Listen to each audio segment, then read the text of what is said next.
Swayam Prabha. Digital India. Educated India.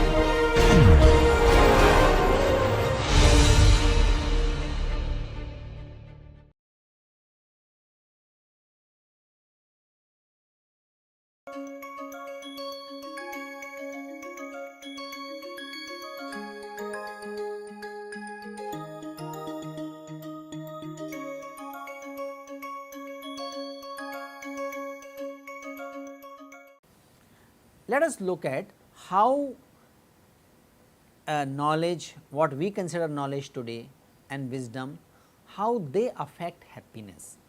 So, there are studies which have looked at impact of education on happiness and life satisfaction, and these studies tell, one of them is quoted here, education leads to happiness, but not degrees. So, degrees are not the positively correlated or regress very well with the happiness, no. It result into happiness for some non-economic reasons. And what are those non-economic reasons? Non-economic reasons is we become, if education makes us more self-aware, if education makes us more logical, if it makes us more skillful, if it helps us in being more innovative, if it builds our self-confidence, which is result of knowing something better, then only education result into happiness. Otherwise, mere education which is not resulting into skill, innovation, self-awareness, self-confidence, that kind of education which is not leading to these factors does not lead to happiness. Another study suggests that less education makes people less happier as they grow older. Why that might be so? We all know that learning always happens in the form of relearning. Basically, all learning is relearning, meaning we learn on the basis of, at the foundation of what we have already learned.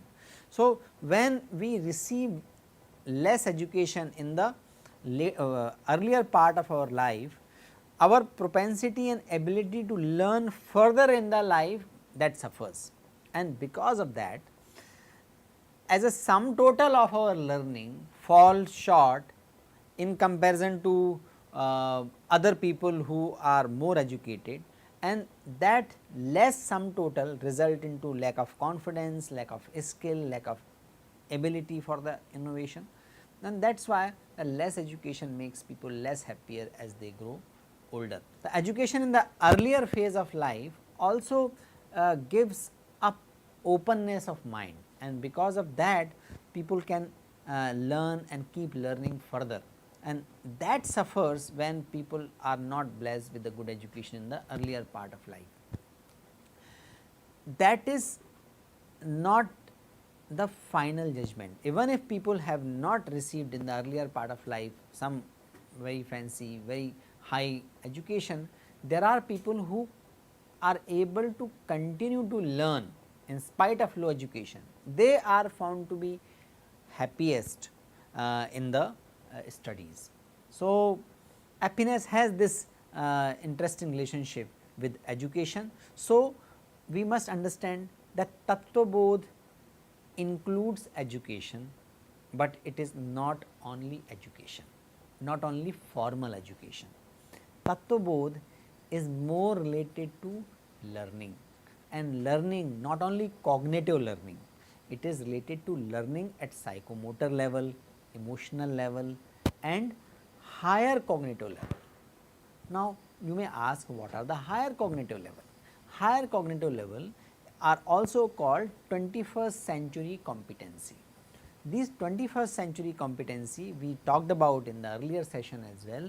They are the factor which distinguish average workers or average professionals from the best professionals. In the work of Boyatzis and his colleagues, it was found that there are two levels of competencies we can observe in any profession. First is the basic competencies, which is logical thinking, knowledge about the field, our basic mental abilities to carry out the activities required in the job. So, these are essential. If these are not there, people can't even enter most of the time in any profession. If they have these capabilities, that is not the guarantee of they will be successful in their career. If they just build these capabilities, and if they do not build other capabilities which we are going to mention just now, that also result into they not being able to grow very well in their profession. So, what are the capabilities which make people grow in their profession? These are called 21st century capabilities, and these are related to some cognitive aspect which are not simple logical thinking. It is about systemic thinking, it is about systems thinking, it is about looking at the pattern, deciphering the pattern, it is about emotional awareness, and also about social intelligence. So, the 21st century capabilities are about systems thinking, emotional intelligence, social intelligence, social connectivity.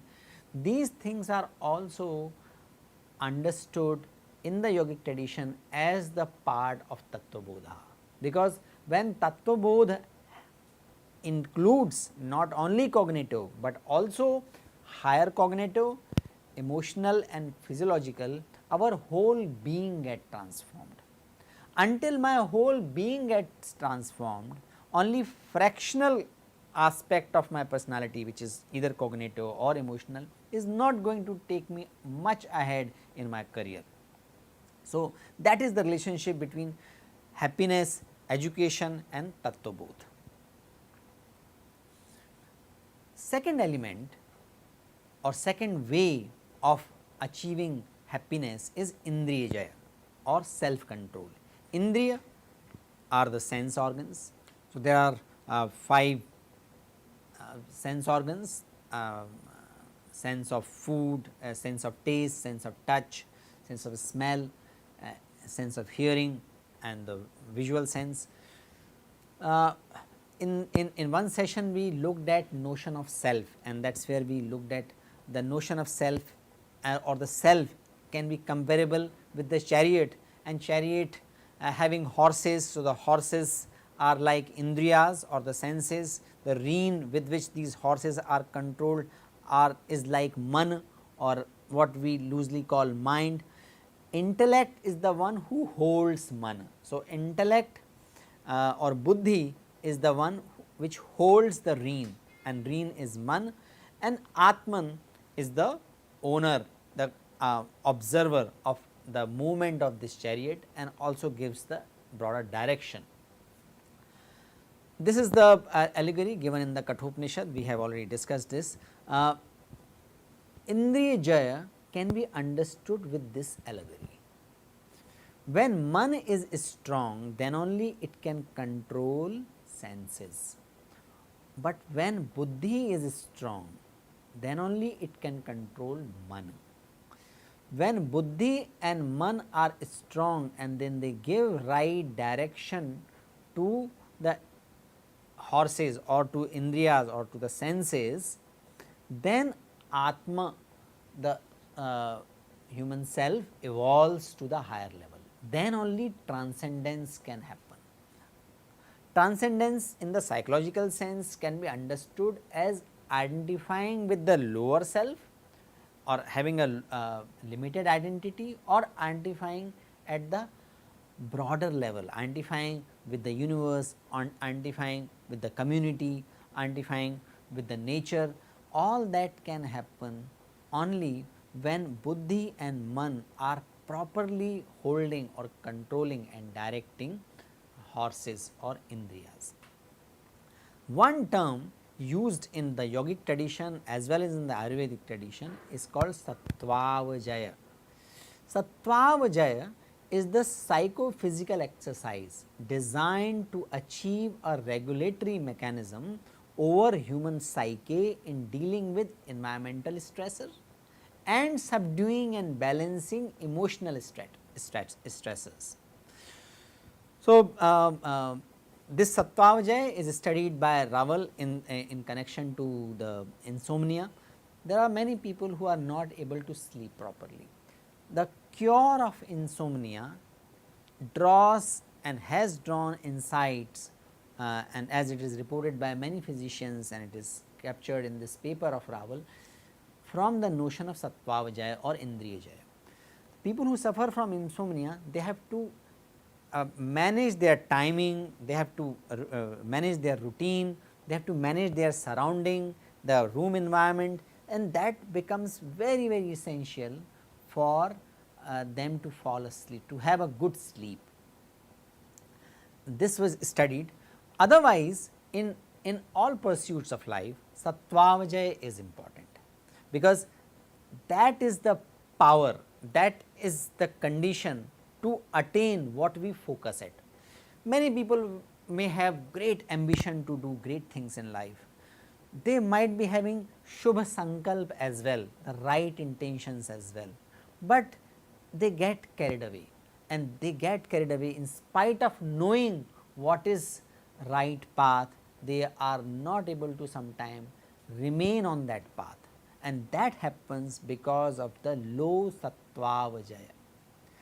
Yoga can help us to build that Sattvavajaya.